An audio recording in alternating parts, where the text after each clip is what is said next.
വളരെ നന്നായി പഠിച്ചുകൊണ്ടിരിക്കുന്ന ഒരു കുട്ടിയായിരുന്നു. പെട്ടെന്നാണ് പഠനത്തിൽ നിന്ന് പിറകോട്ടേക്ക് വരുന്നതായിട്ട് കാണുന്നത്. വളരെ ചിരിച്ചും കളിച്ചും ഉല്ലസിച്ചും നടന്നൊരു കുട്ടി പെട്ടെന്ന് നിശബ്ദതയുടെ ലോകത്തേക്ക് മാറി നിൽക്കുന്നു. എല്ലാവർക്കും മുമ്പിലും സംസാരിക്കുന്ന ഒരു കുട്ടിയായിരുന്നു. ഇപ്പൊ ആളുകളിൽ കാണുന്ന സമയത്ത് മാറി നിൽക്കുന്നു. ആരോടും സംസാരിക്കുന്നില്ല. ഭയങ്കര ക്ഷീണം അനുഭവപ്പെടുന്ന കുട്ടികൾക്ക്. എപ്പോഴും ബെഡുകളിൽ മാത്രം സമയം ചെലവാക്കുന്നു. ഇങ്ങനെ തുടങ്ങിയിട്ടുള്ള കാരണങ്ങളൊക്കെ കാണുന്ന സമയത്ത് വളരെ നന്നായി ആഹാരം കഴിക്കുന്ന ഒരു കുട്ടിയായിരുന്നു. പക്ഷെ ആഹാരത്തിനോടും താല്പര്യമില്ലാത്ത അവസ്ഥ കാണുന്നു. ഇങ്ങനെ തുടങ്ങിയിട്ടുള്ള ചെറുതും വലുതുമായിട്ടുള്ള മാറ്റങ്ങൾ നിങ്ങൾ കുട്ടികളിൽ കാണുന്ന സമയത്ത് തീർച്ചയായിട്ടും അത് അഡ്രസ്സ് ചെയ്യപ്പെടണം.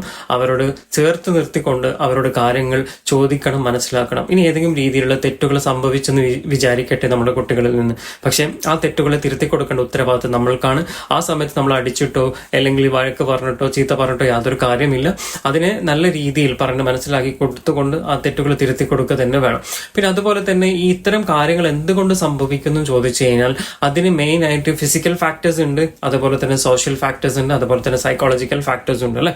ഒരു പക്ഷേ നമ്മുടെ വീടുകളിൽ പ്രശ്നങ്ങളോ കാര്യങ്ങളോ ഒക്കെ ആയിരിക്കും ഈ കുട്ടി ഇങ്ങനെ ഒരു അവസ്ഥയിലേക്ക് എത്തിച്ചിട്ടുണ്ടാവും. അല്ലെങ്കിൽ സൊസൈറ്റികളിൽ നിന്നുണ്ടായിട്ടുള്ള ഏതെങ്കിലും കാര്യങ്ങളായിരിക്കാം. അബ്യൂസ് പോലുള്ള കാര്യങ്ങളിൽ കയറിയായിട്ടുണ്ടോ എന്നുള്ളത് നമ്മൾ അറിയണം. അല്ലെങ്കിൽ സഹപാഠികളിൽ നിന്നുള്ള പ്രശ്നങ്ങൾ, അല്ലെങ്കിൽ ടീച്ചേഴ്സിൽ നിന്നുള്ള പ്രശ്നങ്ങൾ തുടങ്ങിയിട്ടുള്ള ഏതെങ്കിലും ഒരു പ്രശ്നങ്ങളായിരിക്കാം കൂടുതൽ കാരണം.